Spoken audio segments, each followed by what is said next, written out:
और रहीम अस्सलाम वालेकुम नाज़रीन, आपको ईद के हवाले से और ईद की छुट्टियों के हवाले से बड़ी ख़बर से अपडेट करते हैं कि ईद की छुट्टियां कब होगी।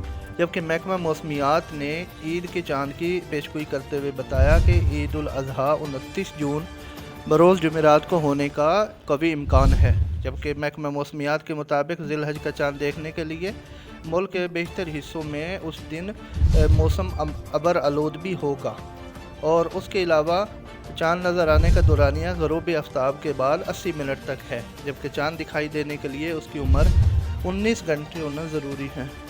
इंशाअल्लाह ईद 29 जून बरोज़ जुमेरात को ही होगी। अगर उसके अलावा नहीं होती तो फिर 30 जून को होने का कभी इम्कान है। नाज़रीन, मज़ीद ख़बरों और अपडेट के लिए हमारे चैनल अक्सर न्यूज़ को सब्सक्राइब करें, वीडियो को लाइक और शेयर कीजिए, हमें सपोर्ट करें और इंशाअल्लाह मैं आपको दिखाई रहूँगा। Thank you.